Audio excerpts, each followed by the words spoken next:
could get the recording going.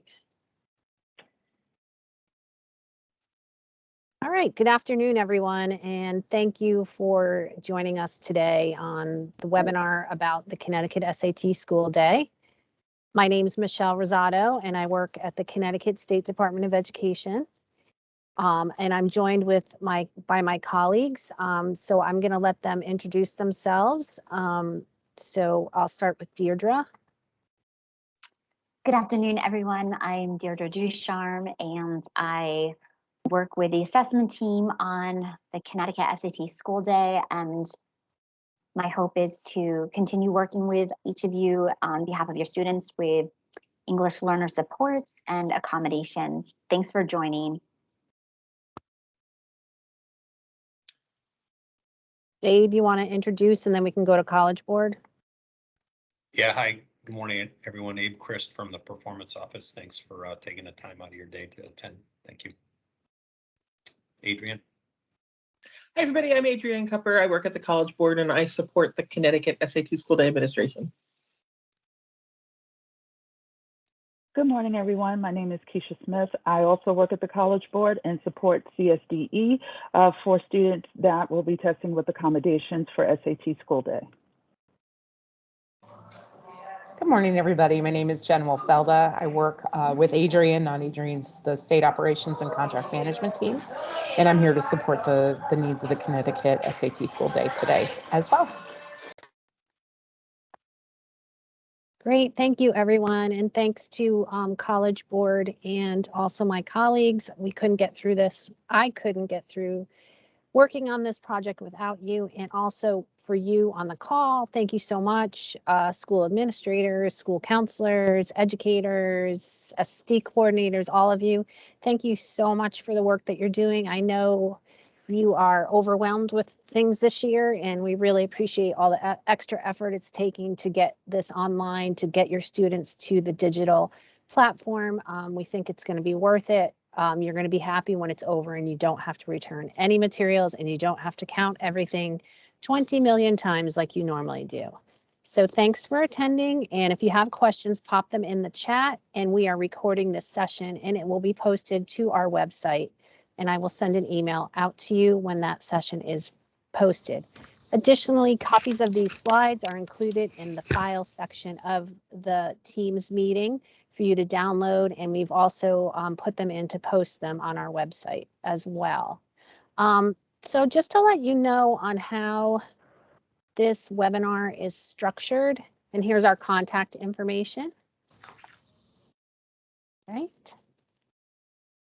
And I want to let you know how we structured this webinar. I have, and Deirdre has been receiving questions about different items regarding the administration that are confusing, or they've caused, you know, a lot of questions that are similar that you've had. And so the point of having this webinar was to clarify some of the points that seem to be points of confusion or points that need clarification for you in the field. So that's kind of what we've done here. I welcome your questions, so please don't stop emailing. Same thing with Deirdre.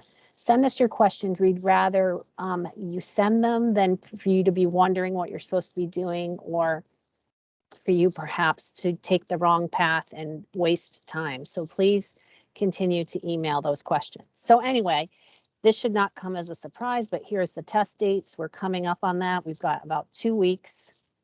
Wow, I think it's 2 weeks until testing. And just as a reminder, you're welcome to use any of the dates during the primary test window to test your students. You don't need to inform me. You don't need to inform anyone. This is a different practice than it has been in the past. If you want to switch test dates, you don't need to let us know. If you have students testing during the accommodated window as indicated on the NAR, you can test those students through April 5th. And then if you have students that miss testing, like if you don't have time to do makeups during the March 23rd to 25th or 29th to 30th, you can test those students April 26th through the 28th. Okay, so there's a lot of resources we have. And in some ways, I think that might be a little overwhelming, but a lot of the questions that you might have are probably found, the answers to them are probably found in the resources. Again, please send your emails. I really want to help. And so don't feel like you need to look in all these resources to find your answers. But we do have the manuals, all of them are posted. You should all have paper copies of the manuals as well. There's a digital testing quick start guide, which is a really great resource for your proctors, for you on getting things up and going during testing. So please, use those resources that you received. There's a TIDE user guide, a TA user guide. We have everything posted on our website, and there's a link to it right there. So, all right. So, how do you access the digital SAT? Well, the College Board's digital portal is where you can sign into TIDE. It's where you access the TA interface, which is what the proctors will use to launch the test session. So everything you need in terms of the digital administration is accessed on the College Board's portal. The College Board TIDE. So a lot of people have questions about this. How do you get into TIDE? Do I have an account in TIDE? Well, you get into TIDE going through the College Board's website, and there's the link there. I think it's a great idea to bookmark that link so that when you want to log into College Board TIDE, you have it saved. And I know that many of you use TIDE for NGSS, for CTAA, for Smarter. This is not the same TIDE. You have to have a different account to use the College Board TIDE. You have a different, your username might be the same, it might be your email, but you would have a different password and you're going to enter the site on a different URL. So additionally, coordinators have to create accounts for every proctor who's going to administer the test in College Board's TIDE. The proctors have to have an account in College Board TIDE or they can't administer the test. This is different from the account that proctors need to access the online training. That is a College Board professional account. It is not the College Board TIDE account. And we'll talk about the training in the next slide. For coordinators, you can go to page 10 in the TIDE user manual for instructions on adding users. You can add them one at a time, or you can do a bulk upload of all your users. Some schools have entered every single teacher and created a proctor account for them because they don't know maybe who might be administering the test. Sometimes schools are splitting up the proctoring where they start with one teacher and then when the session ends, when they're in the middle of testing and they're done with the session, they're switching to another proctor because that's how it works in their school. So that's definitely a way, something that you could do. And just also working in TIDE, you can't add or modify student demographics in TIDE. So you also can't delete students in TIDE. So all updates that you have for student information need to be made through the Connecticut Department of Education's PSIS registration module. And you'd want to connect with your PSIS coordinator. So here we go. Here's a little bit more about student registration. I know this is confusing because it's different for College Board TIDE than what you're used to for NGSS. We're not doing a nightly upload into TIDE for College Board TIDE. That's one of the big differences. So we're only sending files on certain times. So you can see on the left of the slide, right here, these are the times that the Connecticut Department of Education is sending files from PSIS registration to the College Board. Those files will then populate TIDE. We sent a file yesterday. That was the latest file. I expect those updates to be visible in TIDE by tomorrow. So if you are waiting because you have a student that is new to your district or new to grade 11, please check back tomorrow in TIDE and those students should be visible. If those students are not visible, check in with me. It could be that PSIS is not updated or there could be another issue and we can look into that for you. If you include the student's SACITs, I can check on that. So another big difference between College Board TIDE and the TIDE that you use for NGSS is that No students will be removed from College Board Tide once they are included. So you might have some students that started in grade 11 back in January 14th when we submitted the first file. And since then you've realized, or they've moved because they've gotten more credits. Now they're in grade 12. They shouldn't really be taking the test. You're going to have to you're going to have to keep a list so that you know who shouldn't take the test. And just letting you know that you won't be held accountable for any students that are not in grade 11 and PSIS registration by the time we get to right before the makeup test in April. So like about April 26th is the last file we pull. So you don't have to worry about that, but you will have to do a little extra work and just figuring out who got removed from the file and who shouldn't take the test. So that is something that's a little bit different, and I know people had a lot of questions about that. So hopefully that's clarified. All right, practice. It's really important that students feel comfortable using the secure browser to take the test. I think our students have an advantage here because in Connecticut, they've taken the Smarter Balance through 8th grade. They've taken NGSS, or I don't know if they've taken it yet in grade 11, but they've taken it in 8th grade and 5th grade. And this is the same platform that we're using for them to take the test. So it has a lot of the same tools available that they're used to seeing, the same kind of layout for the test. But they can practice or just, check out what it looks like by going into the student digital test preview. So there's a link to that here embedded in the slide, but it's also found if you go to the College Board's testing portal to the home page. It's called Student Digital Test Preview. When you click on that link, you'll see that box that pop in the slide that pops up. It looks like you need to log into it, but you really don't. You just click the sign in button. And it brings you right in. It asks you to choose what grade you want to look at, and then you do that, and it brings you right into the test, and you can take a look at that. So no sign-in is required. And students could do that at home. They could do it during a test, like a class period. They could spend a few minutes doing that. There's also practice that we encourage for students that have accommodations like text to speech, so they can get used to what it looks like, Zooming, etc. And there's ways that students can practice and be familiar with that found on the digital testing platform. Proctor practice, a lot of you want to know how can we practice so we know our proctors are ready to administer the test, so they can try out what it's like to sign into the TA interface. There's different ways of practice. There's a link right there to proctor practice found on the digital testing portal. You can do solo practice, paired practice, and of course the pre-administration session, also known as the questionnaire session. It's super confusing. That is another way to practice as well with students. That's when students are entering their 4 free score sends. And so that's another time that practice can happen because you are actually launching a session, following all the steps that you need to do with your students. Students are in the secure browser.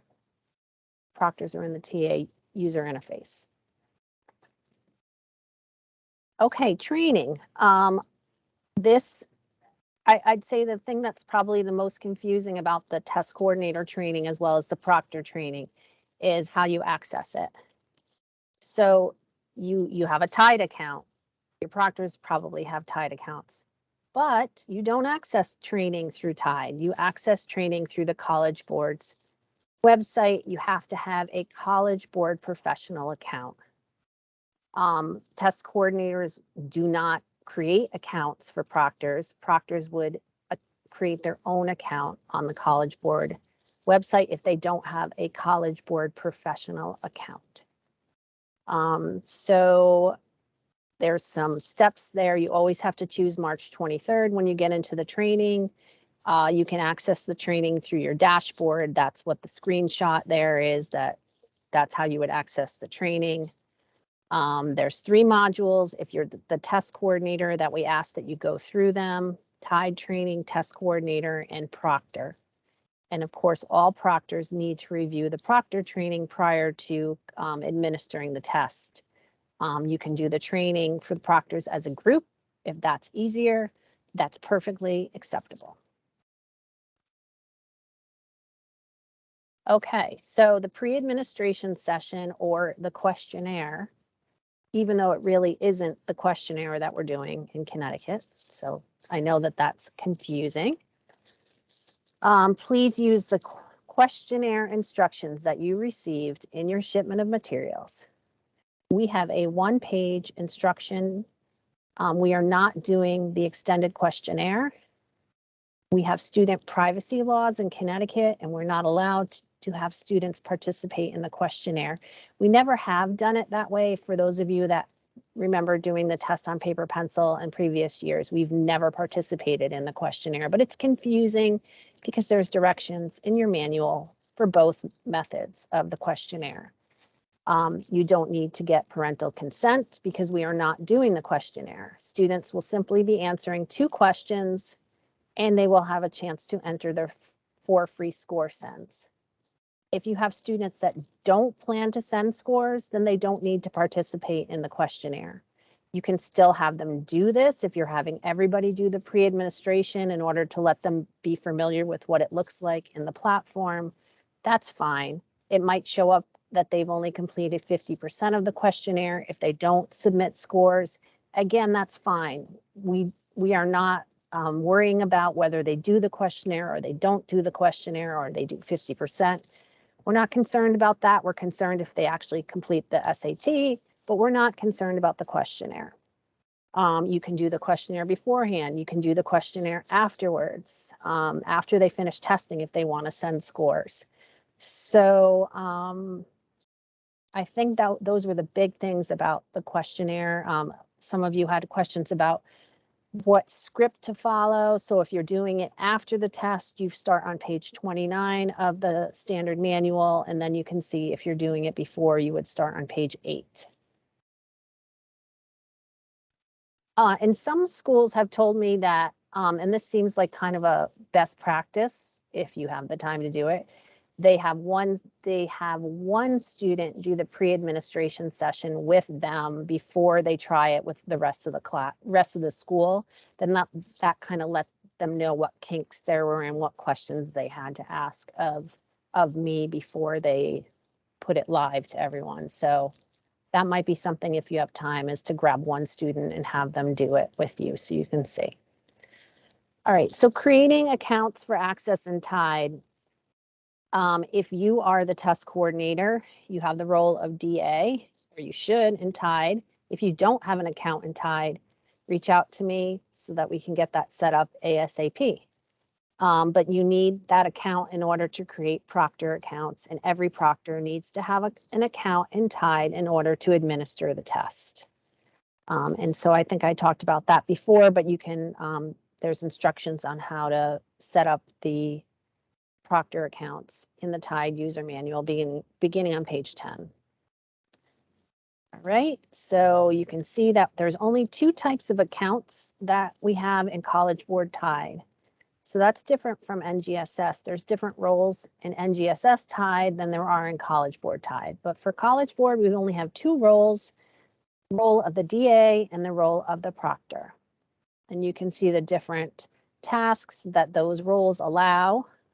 If you have somebody that needs to be entering test settings for your students who have accommodations, they need to have the role of DA.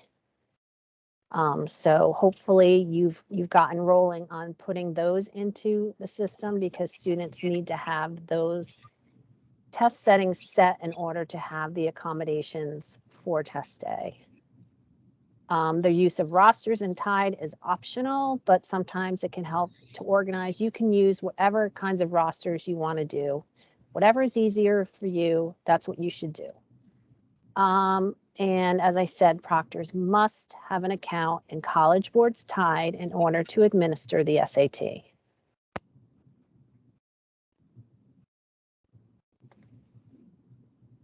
Another thing that's required is that students need test tickets. They need those test tickets if you're doing the pre-administration questionnaire. And they also need the test tickets on test day. There's information on the test tickets, such as their registration number, and some other pieces of information that they will need to enter into the secure browser before they start testing. And you can see this is a screenshot of what it looks like when you log into Tide. And how do I know I'm on the right Tide? You'll see I've got the College Board up there. I know I logged into the right one. And then you can see that you can, under administering the test, you can print the test tickets right there. So you can see some instructions right here. You're always going to choose March 23rd for your test tickets, no matter what. That's the go-to, March 23rd. Okay, so all students need to have the secure browser, the College Board secure browser, installed for testing. Even if you use CAI, and you do for NGSS, there's slightly different instructions on how you access the browser needed for SAT. So please make sure you're working with your technology coordinator to ensure that all students have the correct secure browser installed prior to school day, and that you've tested it out to make sure that everything is working. You want to have some backups, things like that, and just make sure that you're ready. If you have questions about this, I know I got a few screenshots from one of our coordinators indicating that students needed to toggle between the Connecticut browser and the College Board one. Sometimes there are things like that when you're using Chrome, but you just want to make sure that you know before you go into it how students are going to get in there. Do you have everything all set? I guess that's another reason why the pre-administration session can be useful, because you'll know like if there's any kinks that need to be worked out like that. Okay, so as I mentioned, in order to access the test, your proctors are going to log into the TA interface, and there is a link to that on the College Board's portal. And then you'll see that there's steps that they take. They sign in, they select the test session, then students sign in, confirm, then the proctor approves. So you can see that's all right there. There's a few steps that the proctor will need to do, and those are also included on the Quick Start Digital Testing Guide. And there's proctor materials that you should make sure each proctor has access to on test day. And as a reminder, students need to have scratch paper. In the past, they would not have scratch paper when they're using paper and pencil because they would use their book as scratch. But because this is digital, students will need scratch paper, and they'll need a pen or a pencil for that scratch paper. And you can monitor testing in College Board's Tide, similar to the way you would monitor using NGSS Tide, if you're familiar with that. It's a nice feature. You can look at test completion rates, live session monitoring, etc. So you have all that there. And even though we're not using paper and pencil testing, there are a few things that do need to be returned when you complete testing during the primary testing window. And there's a little screenshot there, but if you would please look at page 40 of your test coordinator manual, you'll notice the things that need to be returned to College Board. And results, I know a lot of you always want to know when the results will be available to students. So for those students taking it during the primary window, they'll start to see scores beginning on April 15th, and then you'll see that May 19th. And just as a reminder, for students, they need to have a College Board account in order to view their results. All right, I'm going to turn it over to Deirdre. Great, thanks, Michelle.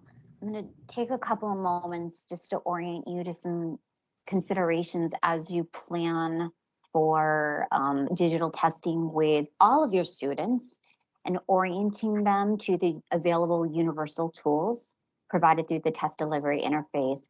And I'll also share some details related to accommodation considerations related to accommodations, as well as how to set those accommodations in the TIDE system. So as a reminder, as we transition from paper pencil test format to online testing, there are a variety of embedded universal tools that are available to all students. And this is really a great example for why we want our students to have an opportunity to use a practice digital SAT, so that not only do they know how to navigate an online the online format, but that they also can identify the different tools available to them, such as the highlighter, such as the mark for review option, the embedded notes, etc. So as you set up practice opportunities with your students, make sure that you point these tools out to them. It may be obvious for our kids who are accustomed to using online tools daily with their computers, or if they have familiarity with the online NGSS system. But at the same time, this is beneficial in showing kids what is available to them and how to use them so that they can really maximize their test experience. Secondly, if you have students that qualify for accommodations through SSD, the accommodations in SSD capture those that would be available to students taking paper pencil tests. So the goal for our SSD coordinators and those who support students with accommodations is to determine what the digital alternate accommodations are as we transition to digital testing. So for example, one of the big questions is that for students who are approved for the use of an MP3, what does that look like in a digital test environment? And so my recommendation is that you look at our accommodation, an accommodation crosswalk that's available. There's a link coming up in our presentation. But look at some of the resources that support what those digital alternatives are, and then work with your students on a practice test to determine if those digital alternatives are appropriate. So in lieu of MP3, we recommend text-to-speech. And so if text-to-speech is appropriate for your student based on their identified disability and documented need, then that's essentially what you would provide during a digital test administration. I also want to call out that we offer non-embedded accommodations. So again, based on accommodations approved in SSD, students who may have approval to take medication or use a medical device or permission to have food or snack, those are considered non-embedded accommodations. So they are things that are provided to the student during testing that is outside the provision of the test delivery interface. So you'll want to make sure that you know what those accommodations are and that you plan accordingly for them. And then finally, we offer digital learner support, English learner supports for your English learners with documented needs. So for students that benefit from 50% extended time, that is available through the test delivery interface. So you want to make sure that not only are those students approved for extended time in SSD, but that you also set that extended 50% time and a half for them in the TIDE system. If your English learners are eligible for additional supports, such as the translated test directions or word-to-word bilingual dictionaries, then you'll provide for those materials in advance and then distribute that to your student at the time of testing. Next slide, please. We've highlighted some of the resources that are typically our go-to. So I already called out the accommodation crosswalk. This is a great resource that identifies the paper-based accommodations and then considerations and alternatives for digital testing. And to orient you with the accommodation crosswalk, we capture the most common types of accommodation. So for students who need help with print or a visual reader, we identify what those digital alternatives are versus the students who may need extended time and breaks, students who might use large print or braille test materials, etc. So the accommodation crosswalk is a great starting place. This slide also highlights a resource on the digital SAT test coordinator manual, page 59. So this is a great quick reference, again, that captures some of that information that's included in the accommodation crosswalk. I've also included a link to the guide for adjusting test settings in TIDE. This is relevant for those staff persons that have permissions to adjust the test settings for your students.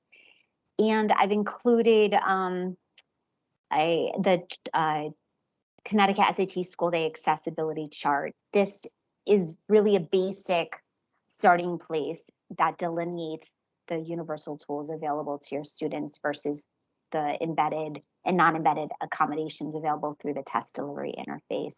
And then finally, the assessment guidelines. This is really our Bible for all things related to statewide assessment. So the Connecticut SAT School Day does have its own section in the back of this manual. There are a variety of resources to support your students with disabilities, as well as your English learners. So please share these resources with staff that support you in this work.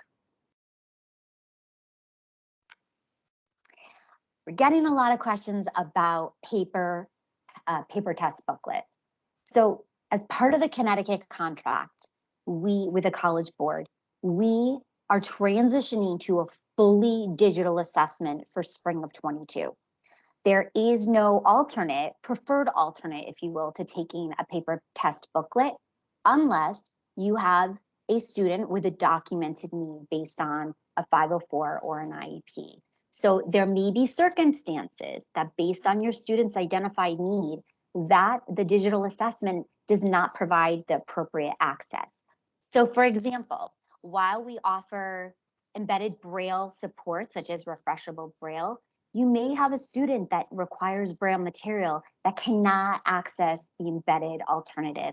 So in that case, you can work with the College Board to order a Braille test booklet for that student. That student will test in a one-on-one setting with the appropriate paper, pencil, Braille test directions, etc. So that's one scenario in which a paper test option would be appropriate. You may have a student that requires large print testing via large print test materials because the embedded alternative, whether it's the magnification or the zoom on the student's computer, may not be sufficient or give your student the appropriate access. In that case, and if you've already ruled it out, taking a digital practice test, you'll work with the College Board to order the appropriate large print test materials. There are other accommodations that would require a student to take a paper pencil assessment, such as if you have a student with physical or motor coordination disabilities that requires a human reader or a scribe, then those students will take paper test assessments. So just keep in mind that we have a specific process in these scenarios. You will order the test material through the College Board by March 16th. If you have students that have specific needs regarding the large print test booklets, there may be more time needed in order to have those materials prepared for you. So the timing is urgent if you have students that require specific font size. Otherwise, all your students will be participating on the digital assessment with accommodations per their IEP. Accommodations will be entered through the TIDE system. So as part of the granting of permissions, make sure that you identify those individuals who will support your work in setting the test permissions, the test settings for your students. Next slide, please. Okay, the best way to orient yourself to the students' TIDE dashboard, especially related to test settings, is that we have different sections of the dashboard that focus the specific area of accommodations needed. So for starters section, I'm going to start off with section 3, which is state or College Board approved accommodations. And I want to call out that if you have a student that is eligible for accommodations, you're going to set the accommodation option to College Board accommodation. There are a handful of our districts out there that are using state allowed accommodation. And while that's an option in the drop-down menu, it does not apply to the Connecticut SAT School Day. And if that option is selected, then it may compromise a student from receiving college reportable scores. And I will work with our school districts if this selection is made, but we want to ensure and communicate that when you choose this with this particular section, you are selecting College Board approved accommodations. Section 4 captures test time and breaks. So if you have students that are approved for 50% extended time for one or more subject areas, you're going to identify the appropriate extended break within this section. If you have students that are not testing with 50% or 100% extended time, but are eligible for extra breaks or breaks as needed, you're going to reflect that accommodation by selecting extra breaks, extended time. Section 5 addresses the reading and seeing text. So these are for your students who are using the embedded text to speech. This is in lieu of the paper pencil MP3 accommodation or the human reader accommodation. I would expect that almost all of your students that require a reader supporter accommodation is going to access that through the embedded text to speech. We have 2 flavors for text to speech, and I'm going to capture that in a moment, but make sure that you're capturing the reader options in section 5 for all appropriate test areas. And then finally, section 6 captures the 4-function calculator. Next slide. So here's a screenshot for what the drop-down menu looks like. You can open each one of those sections accordingly and track by section, test section, the appropriate accommodations as they apply to your students. And you'll notice that you'll have to select the essay option as well. So even though we're not administering an essay on the Connecticut SAT School Day, in order to save an accommodation on your student's TIDE dashboard, you will need to set the accommodation for the essay as well in order to move forward with the record. And in some cases, you're going to be selecting more than one section. So for instance, if you have students that are eligible for text-to-speech of items, you're also going to select the extended test time 50% time and a half, because those two go hand in hand, but you have to manually set them in the student's TIDE dashboard. Next slide, please. Okay, as far as the accommodation attributes, I've already discussed and referenced the fact that you're going to choose College Board accommodations. I also want to call out the non-embedded accommodation option. We're getting a lot of questions about when this is actually selected in TIDE. So if you have a student that is testing digitally, but also is eligible for non-embedded accommodations through SSD, such as a medical device, such as permission to test, your blood sugar, take food medication. Perhaps you have a student that is approved to use a calculator on the non-calculator math section of the test. In these situations, you're going to turn on the non-embedded accommodation. This particular field does not include a drop-down menu, so you don't expect to see different options that identify which of those non-embedded accommodations your students are approved for.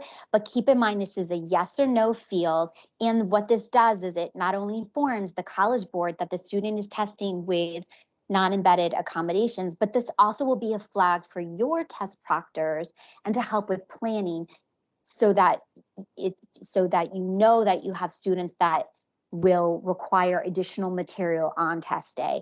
And how do you know which materials or accommodations your students need? You're going to refer to the non-standard administration report, and that identifies those non-embedded accommodations. And you'll use the NAR, as you would during paper pencil testing, to help plan and ensure that your students have the right accommodations at the time of testing. Next slide. So for some TIDE test reminders, I've captured some of the takeaways that pertain to text to speech. I'm just going to capture 2 aspects of this slide, and that's that we provide 2 types of text to speech for your students. So the standard text to speech is for the reading passages, all aspect of your students' test items. The students who have this accommodation set in TIDE should be familiar with the task model on their secure browser, in which they're going to manually activate the read text for each corresponding item. So whenever the student needs to activate text-to-speech, they're going to be doing this manually through the icon available on their computer. If they don't have this icon available on their computer and should have the text-to-speech, it's most likely because the text-to-speech was not set on the student's TIDE dashboard. So use the practice test, again, as an opportunity to orient your students to this particular accommodation. Kids should know how to turn it on, how to adjust the volume, speed, rate, etc. The second type of text-to-speech is for your students who have more substantial visual or print support. These are kids that potentially need to have all aspects of an item. So when you think about the math items, in which there are graphics, visuals, etc., that the student will need specific information about how to understand a particular math problem or a particular math graphic. So the second type of text-to-speech is text-to-speech of items and graphics, and this gives students a much greater level of detail related to the item. This particular accommodation requires double test time. So keep that in mind for students that may benefit from this additional type of visual support. Again, my assumption is that most of our students will simply need text-to-speech of items, but know that there is an additional embedded text-to-speech support for your students that do require more substantial access to the information in an item. Just pay attention to the nuances between test time as well. 50% double time versus, 50% time and a half versus double time. Next slide. Okay, we have different options for the extended time that are captured in your TIDE system. Only one option for extended time can be reflected in TIDE. So the best way to think about this is by determining what the overarching extended time accommodation is for your student. So if you have a student that is eligible for 50% extended time and extra breaks or breaks on demand, you're going to set 50% extended time on your student's dashboard. And how you can adjust for the extra breaks will be based on the script that you follow per the NAR. And then for those students who are approved for breaks on demand, ideally those are kids who are going to be testing in a one-on-one situation, because these are students who require unscheduled breaks. And how that works within an online test delivery system is that the student will request that the proctor pause the test so that they can continue with their unscheduled break and then resume testing. So again, if you have students with multiple types of extended breaks or extended time, you're going to capture the overarching extended time, and then you can plan accordingly based on the student's need. Next slide. For your English learners, there is a field in TIDE that you will activate. This field is only activated for English learners who are using 50% time and a half. So these are kiddos that you've already selected this request in SSD. They've received approval. Then you will toggle on the English learner support field. What this does is this then allows you to activate the 50% extended time within the student dashboard. If you have students that are English learners that do not require the 50% extended time, but will use the bilingual word-to-word dictionary or translated test directions, you can provide those supports to your students without setting anything in TIDE. You will not activate the non-embedded accommodation because that field's only for students with IEPs and 504s that are using non-embedded accommodations. But for your English learners, you don't need to document anywhere in TIDE the materials that your students are using unless they're approved for 50% extended time. We've included links on this slide as well to give you direct access to the list of the College Board's list of approved word-to-word bilingual dictionaries, the translation test directions. And then if you have a student who speaks a language that is not supported through the very translated test directions available, and if you have a certified staff person in school that speaks that student's language, you can provide your student with a native reader of test directions only. So that is available option for your English learners. Next slide. Waiving accommodations. If you have students that are approved for accommodations, but choose not to use those accommodations on the Connecticut SAT school day, that's fine. Just make sure that you have written documentation from the parent or guardian, or if the student's 18 years old, that would suffice, but you'll maintain the documentation locally. Your students can still use their accommodations on other College Board assessments. If you have a student that chooses or requests to have an accommodation removed altogether, we've included some information about how to do that through the SSD system. And there is a process in which you can remove the accommodations. Next slide. Deirdre, would they also need to remove any test settings in TIDE for those students? Yeah, so that's a great point, Michelle. So that is a secondary follow-up. So if you know of students who are formally requesting this, then I agree you should log onto TIDE and determine whether adjustments need to be made to deactivate any accommodations that might have been set. And of course, we know that there are unexpected circumstances with our students. So if you have a student that has a medical issue or an injury that requires temporary support, we recommend that you contact the College Board. There is there's a form that's to be completed for temporary conditions. You will not make these requests through SSD, so just keep in mind that this is a very separate process, but we can ensure that your students have a paper pencil test if that's needed, or special supports to give them appropriate access depending on the type of injury. Keisha, did you want to comment on, or did you want to add anything to this? Yes, thank you, Deirdre. I just wanted to just further expand on the temporary support where for students who are testing digitally, a lot of the supports that may have been requested in the past when testing paper pencil may not necessarily be required here. It does apply to a small group of students in terms of the students have sustained a temporary injury, such as a concussion, where the student may need additional time.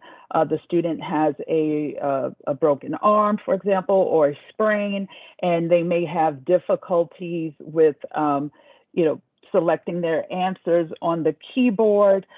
So maybe they may need to deal with pain management due to the broken arm or sprain. So those are things you want to think about where the student may need to have a break. But if it's not a scenario where the student is using paper pencil testing, where he or she in those same types of injuries would have typically requested for a large block answer sheet, those are things you will not need to typically do. And if you have questions about that before wanting to submit the request, should this apply to any of your students as we approach test day, certainly reach out to Deirdre and Michelle, and they will discuss it with me, and we will follow up with you about it. But again, it's for a very small group of students who may fall under this particular scenario.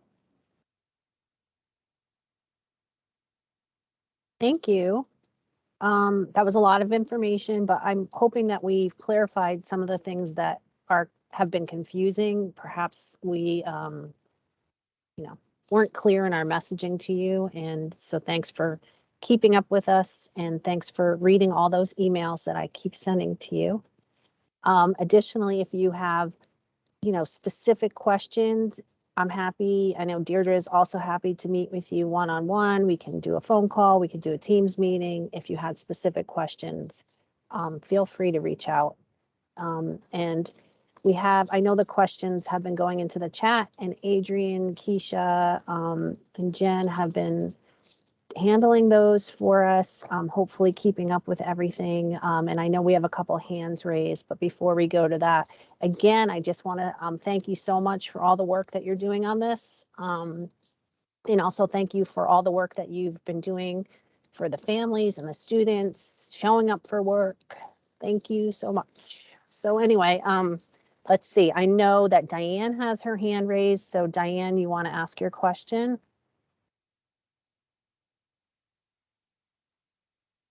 Can you hear me? Hold on.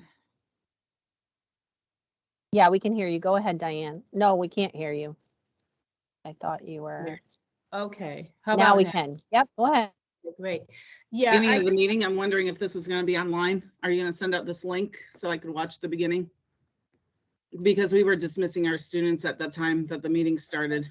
Yeah, sorry, I had two Dianes going at once. I'm Diana. Yes, Okay, this meeting sorry. is being recorded and it will be posted to our website. Okay, Thank good. you. Thanks. All right, now Diane, you can go ahead with your question. Yeah, mine was just regarding the proctor training. So is that the same training that the DAs, the coordinators take, or is that a different training? That's what I was getting confused about. So I have a There are- proctor. Yeah, there's 3 online trainings. The test Yes. coordinator is expected to do the test coordinator, the TIDE, and the proctor training, and then the proctors are expected to utilize the same proctor training. That's available through your College Board professional account, not your College Board TIDE account. These are online modules, and you can do them as a group for your proctors if that's easier. You could all watch it together. So yes, proctors are expected to watch the proctor training before administering the test. And they must have a TIDE account. No, no. They They need a don't. College Board professional Board account to access professional. the training. They need a Okay. TIDE account to launch the test. Okay. All All right. right. Thank you, Michelle. Yep. Neil Sullivan.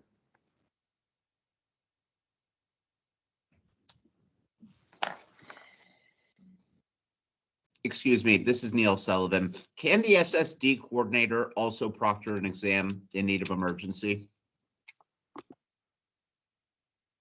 Yes, just make sure you give them the role of proctor. If they also have the role of DA, you have the DA role and you're going to proctor, you need a proctor account, a proctor role as well.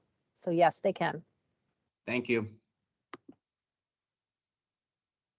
Jeremy Gervais.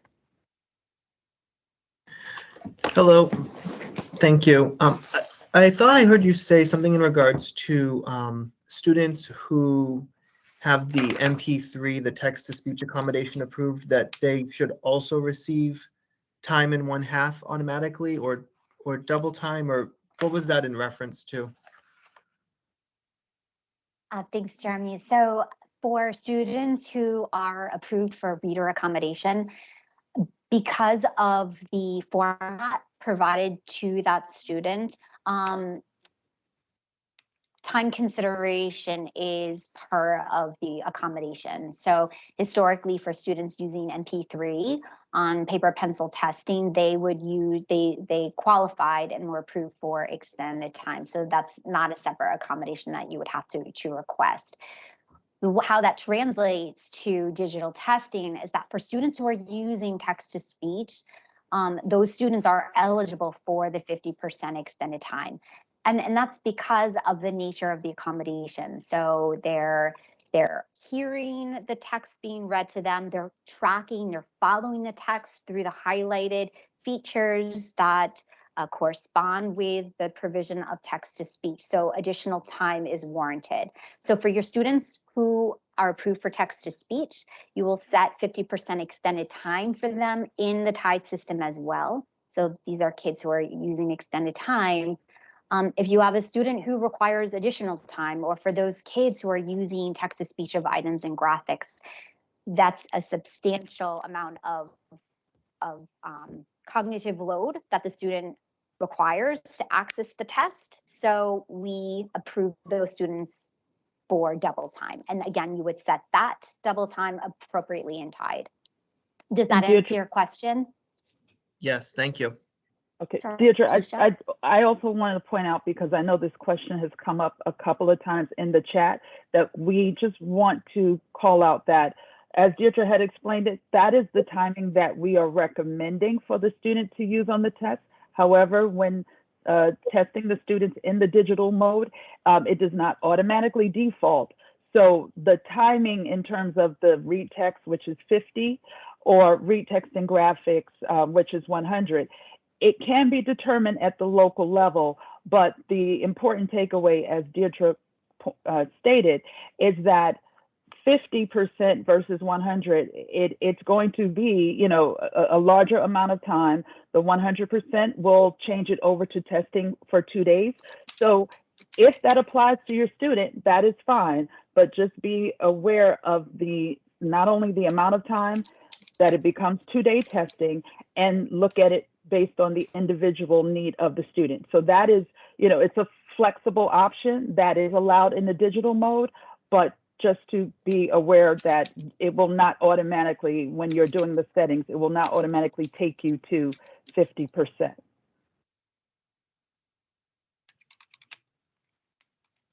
Connell Clark. Thank you. Just a quick question concerning a possible irregularity. As much as we're going to press on our students to charge their iPads, one issue that I foresee is that while they are testing, the battery is going to die out. We're going to have a plan to have hopefully a loaner iPad ready to go if we're able to get them logged back in within that 5-minute frame. Do we still need to complete an irregularity form? And the same thing goes if we pause their test, get them a different device, and no time is lost. Does an irregularity form need to be filled out? Thank you. Adrian, I'm going to you. I am sorry, can you repeat that? I was answering a question while you were Okay, talking. it's about- so they're testing, the batteries run out on their iPad.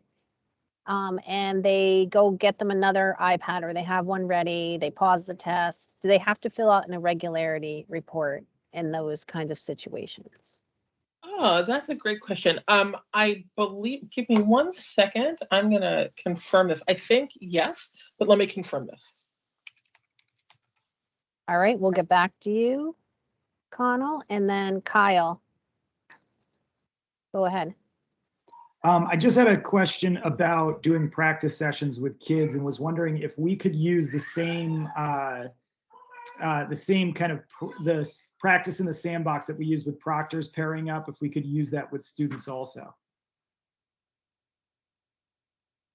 Yes, but I'm sure Adrian's looking at something else, but I think that So, is So let me fine. answer Connell's question. Yes, fill out an irregularity in that case, just letting us know what happened. And I'm sorry, what was that question? Can they do the sandbox proctor practice with kids? Yes, so you can do paired practice, and if you, on the digital testing portal, there's information about how to do the paired practice. So you can have the kids do be in the digital testing preview, and the proctor also practice using the TA interface and have it paired together. That's what we call paired practice. And let me grab the link for exactly where that information is, so that you can know where it is. So it's going to be number 2 on here. I'm popping the link in the chat now of where you can actually find the information about paired practice, directions about how to do it, and walks you through how to set that up. Thank you. I think it was in one of the slides as well. And I think my feeling about the regularity report is, when in doubt, fill it out. You might as well protect yourself, you know what I mean? If something happens and you're not sure. And also, like, on test day, as much as I would love to talk to you, and I will be here sitting by my phone, and I'm sure that Deirdre will be as well, and Abe, You're really going to need to talk to the College Board if you have some situations that arise during testing, because it being digital, they're going to have to talk you through the specific things. I'm happy to like talk to you, but anyway. So I'm going to take, we're almost out of time, but I know Michael has his hand raised. So you want to go ahead, Michael? Yeah, I had a similar question related to the IR report. So if like Wi-Fi drops, like if it's in a like 5-minute range, I know at the end of the test, you know, between scholars and the proctor, there is like a additional countdown. So like say Wi-Fi drops for 5 minutes and then it comes back, they'll have that additional 5 minutes with the countdown in the proctor system. What happens if like Wi-Fi drops and it does not ever pick back up? Would an IR report have to be filled out and then all the scholars have to take, you know, at the next day, or would that be something all the scholars would have to take on one of those makeup days in April?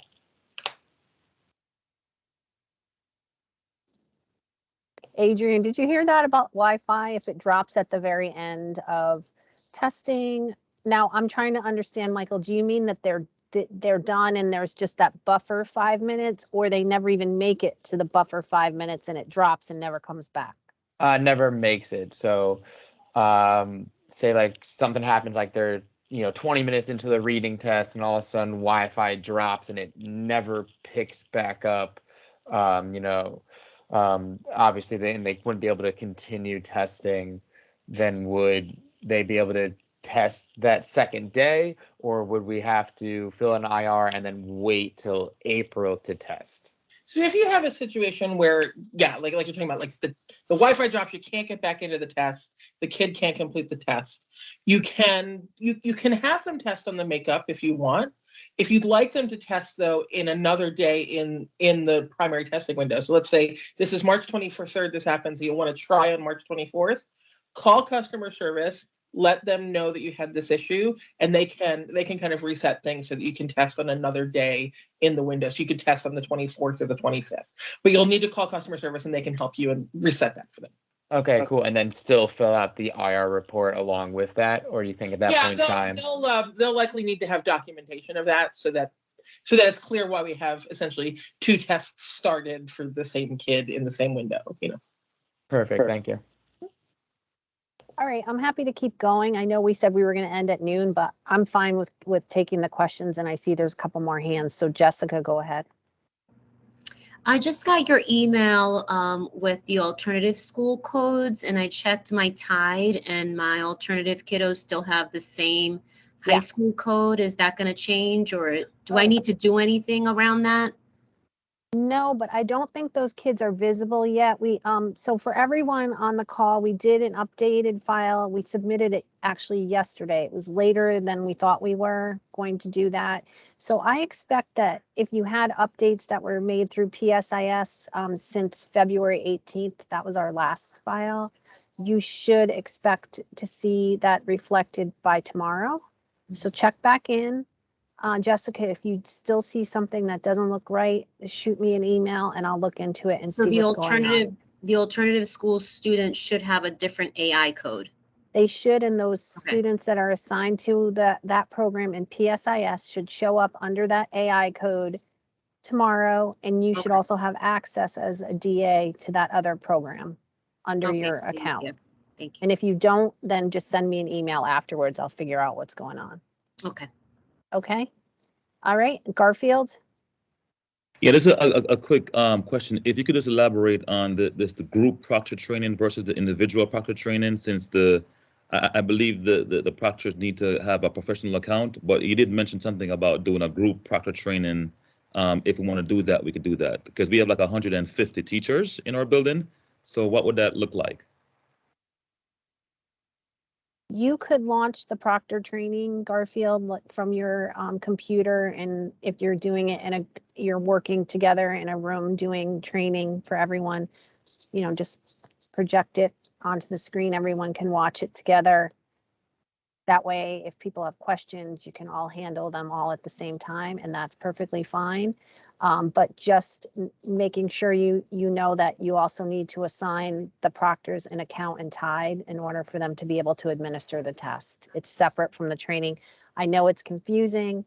But yes, you can definitely do the proctor training as a group. And in some cases, I think that's easier to work with everyone together. If you have trouble accessing the training, let me know and we can see what's going on. Okay. Thank you. All right. And I think it's Larry Sullivan, but L Sullivan. Yes, it is Larry. Thank you. Just a quick follow-up on the question regarding the dropping of Wi-Fi so that a student or students aren't able to complete the testing and then they have to re-engage with the test at a later time. Obviously, I'm more familiar with NGSS. The test freezes, the student's work is saved, they come back into where the test left off. What would happen with the SAT? Would that be the same, or would they need to restart the entire test? So that it actually depends on how far along you are in the test and how long the Wi-Fi has kind of dropped off. There's a couple dependencies there. So that's why in a situation like that where the Wi-Fi has dropped for any period of time, it's best to call College Board customer service on the day of testing, because they can talk you through that process and kind of ask you those questions and help you figure out, can you have the students continue? A lot of times if it stopped between sections, sometimes we can just have them continue. If it stopped during a section, it may be a little bit more challenging. So the customer service folks will be able to kind of talk you through the different questions that we need to know the answer to give you that direction.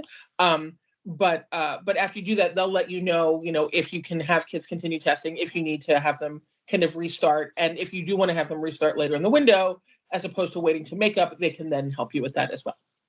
Thank you. No problem.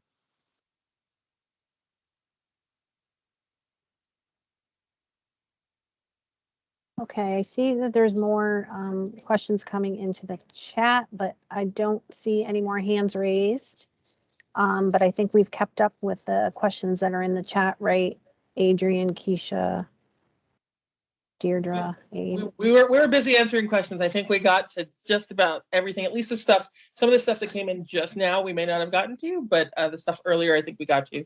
Okay, well, we're able to cut. Yeah. I don't know. I find like I can get the questions out of the chat, but it's just not clean. It's just not the best. I'm just not a Teams fan. But anyway, that's what we have to use. That's what we're using. So we will cut and paste those out. And if we didn't get to your question, we'll get back to you, or please send an email to me or Deirdre specifically if you had something that wasn't resolved. Thanks again for attending. We've got some snow here in Hartford, but I don't know about where you are. But please get home safely. And again, thank you for all that you do. We're really, really appreciative. Thanks. I echo that. Thank you, everyone. Thank you. I Thank you.